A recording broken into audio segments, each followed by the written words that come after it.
എല്ലാവർക്കും എൻ്റെ ഹാപ്പിയിലേക്ക് എന്ന് പറഞ്ഞാൽ ഈ പൂവുണ്ടോ, ഈ പൂവ് കുറേ 2-3 മാസമായിട്ട് നശിച്ച് കിടക്കായിരുന്നു.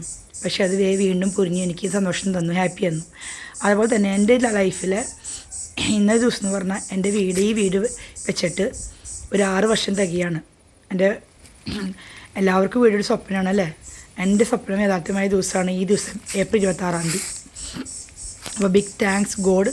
കാരണം എത്ര നന്ദി പറഞ്ഞാലും മതിയാവില്ല. കാരണം കുറേ സഫറിങ് കൂടിയാണ് ഞാൻ എൻ്റെ ഭർത്താവ് വീടുണ്ടാക്കിയത്. എൻ്റെ ഭർത്താവിൻ്റെ വീട്ടിൽ ഞങ്ങൾക്കാന്ന് പറഞ്ഞിട്ട് വീട് ഞങ്ങൾ പകുതിയായിരുന്നു. ഭർത്താവ് ആ വീട് പകുതി പൂർത്തിയാക്കി അവിടെ ഞങ്ങൾ പുറത്താക്കപ്പെട്ടു. അങ്ങനെ 3 വർഷം ഞങ്ങൾ വാടകയ്ക്ക് ഇരുന്ന്. പിന്നെ ഇതൊരു പാഠഭാഗമാണ്, അപ്പോൾ സാങ്ഷൻ കിട്ടണ്ടേ, അങ്ങനെ സാങ്ഷൻ കിട്ടി കഷ്ടപ്പെട്ട്. അപ്പോൾ ആ സമയത്ത് നിങ്ങളറിയാം, നിങ്ങൾ 2018 വെള്ളപ്പൊക്കത്തിൽ കണ്ടിട്ടുണ്ട്, ആ സിനിമ കണ്ടിട്ടില്ലേ? ആ സമയത്ത് കോട്ടയത്ത് ഒരു വീട് ഉണ്ട്, നേരത്തെ കടന്ന് ഓർമ്മയുണ്ട്. അതുപോലെ ആ സമയത്ത് എനിക്ക് പേടി. കാരണം ഇങ്ങനൊരു വീട് വയ്ക്കാൻ എൻ്റെ ഭർത്താവിന് പൈസ, ഞങ്ങൾ മരുന്ന് വരെ വാടകയ്ക്ക് ഇരിക്കണം. ആ സമയത്തിൽ ഞാൻ എൻ്റെ തല മൊട്ടയടിക്കാമെന്ന് വേളാങ്കണ്ണി മാതാവിനോട് നേർന്നു. മാതാവിന് എനിക്ക് ഭയങ്കര വിശ്വാസമാണ് മാതാവിൽ.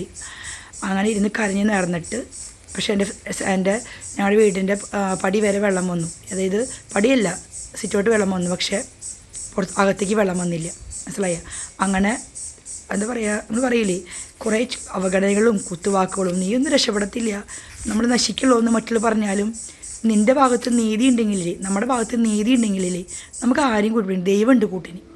ഈ ചെമ്പരത്തി കണ്ട, ഇവളെല്ലാവരും ഭ്രാന്തി എന്ന് വിളിക്കും ഈ ചെമ്പരത്തിനെ അല്ലേ. പക്ഷേ ഇന്ന് ഈ ചെമ്പരത്തി കൊണ്ട് എന്തോരം ഗുണങ്ങളുണ്ട്. പൂവ് ഉണക്കിയിട്ട് സെയിൽ ചെയ്യുന്നുണ്ട്, കുറേ പേര് ഇലകൾ ഉപയോഗിക്കുന്നുണ്ട് അല്ലേ. എന്നും പൂ തരുന്നതാണ് ഈ ചെമ്പരത്തി അല്ലേ. ഇപ്പോൾ നമ്മൾ ഒന്നിനെ അവഗണിക്കരുത്. നമ്മുടെ ഭാഗത്ത് സത്യം ഉണ്ടെങ്കിൽ അതൊരു നാൾ വിജയിക്കും.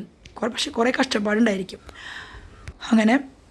അങ്ങനെയാണ് ഈ വീട് കെട്ടിപ്പോക്കിയത്. എൻ്റെ വീടിൻ്റെ പേര് ബദൽ എന്നാണ്. ബദൽ എന്ന് പറഞ്ഞാൽ എൻ്റെ അടുത്ത് അറിയോ നിങ്ങൾക്ക്? ദൈവത്തിൻ്റെ കൂടാരം ഇതിന് വഴുന്നൊക്കെയാണ്. അങ്ങനെ ഞാൻ തല മൊട്ടയടിച്ച് കുറേ പേര് ചോദിച്ചു ക്യാൻസർ ആണോ എന്നൊക്കെ. അപ്പോൾ എനിക്കെന്താ പറയുക, എനിക്ക് ക്യാൻസറൊന്നുമല്ല. പക്ഷേ അപ്പോൾ എൻ്റെ ഭർത്താവ് പറഞ്ഞു മൊട്ടയടിക്കേണ്ടവർക്ക്. കാര്യം കഴിഞ്ഞപ്പം പലർക്കും അങ്ങനെയാണ് ചെയ്യുന്നത്, നാണക്കേടല്ലേ. പക്ഷെ ഞാൻ എൻ്റെ വാക്കിന് വ്യവസ്ഥയുണ്ട്. ഞാൻ ഒരു കാര്യം ആരോട് പറഞ്ഞാലും അത് ഞാൻ നീതിയോട് ചെയ്യുന്ന ആളാണ്. അങ്ങനെ മൊട്ടയടിച്ചു. അങ്ങനെ ഒരു വലിയൊരു ജേർണി ആയിരുന്നു എൻ്റെ ഈ വീടിൻ്റെ സ്വപ്നം. ഇന്ന് എനിക്കൊരു വീടുണ്ട്. ആരും ഇറങ്ങി പോകാൻ പറയില്ല എൻ്റെ അടുത്ത്. മനസ്സിലായ? എൻ്റെ ഭർത്താവ് പറഞ്ഞെങ്കിൽ പോകേണ്ടി വരും, ഭർത്താവ് പറയില്ല. ഇന്നങ്ങനെ നമുക്ക് എല്ലാവർക്കും ഒരു വീട് സ്വപ്നമാണ്. നിങ്ങൾ ഒരിക്കലും അപ്പൻ്റെ അമ്മേനെയും കണ്ട് നിങ്ങൾ ജീവിക്കരുത് കേട്ടോ മക്കളെ. നിങ്ങൾ കാശുണ്ടാക്കിയിട്ട് സ്വന്തമായൊരു വീട് വയ്ക്കുക. പിന്നെ അപ്പനമ്മ നോക്കണം, അത് നമുക്ക് ഉത്തരവാദിത്തമാണ്. മനസ്സിലായ? പക്ഷേ അപ്പനമ്മ കാശേഷം നമുക്ക് വീട് കിട്ടത്തുള്ളൂ. എങ്കിൽ പോലും നിങ്ങൾ സ്വന്തമായി അധ്വാനിച്ചൊരു വീടുണ്ടാക്കുക. അപ്പോൾ നമ്മൾ ആരും ഇറക്കി വിടില്ല. ഇന്ന് തന്നെ ഇറക്കി വിടാൻ ആർക്കും പറ്റില്ല. കാരണം മനസ്സിലായ? അതൊക്കെ ദൈവത്തിൻ്റെ വലിയൊരു പദ്ധതിയാണ്. കാരണം എനിക്ക് സങ്കടം വരുന്നത് പറഞ്ഞാൽ എൻ്റെ ലൈഫിൽ ഞാൻ അനുഭവിക്കാത്ത ഇനി ഒന്നുമില്ല. കാരണം അത്രയും കഷ്ടപ്പെട്ടിട്ടാണ് ഞാൻ ഈ വീട്.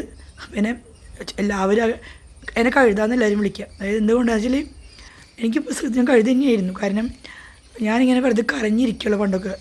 അപ്പോൾ 12 വർഷം കണ്ണീരായിരുന്ന ജീവിതമായിരുന്നു. ഇന്ന് ഞാൻ കരയില്ല, ഇന്ന് കരഞ്ഞത് ആനന്ദ കണ്ണീരാണ്. അങ്ങനെ കരഞ്ഞ് എനിക്ക് കുറേ അസുഖങ്ങൾ അങ്ങനെ വരാൻ കാരണം അതുതന്നെയാണ്. നമ്മൾ ലൈഫിൽ നമ്മൾ കുറേ ദുഃഖങ്ങൾ നമുക്ക് കുറേ അസുഖങ്ങൾ വരും. Thank you for watching.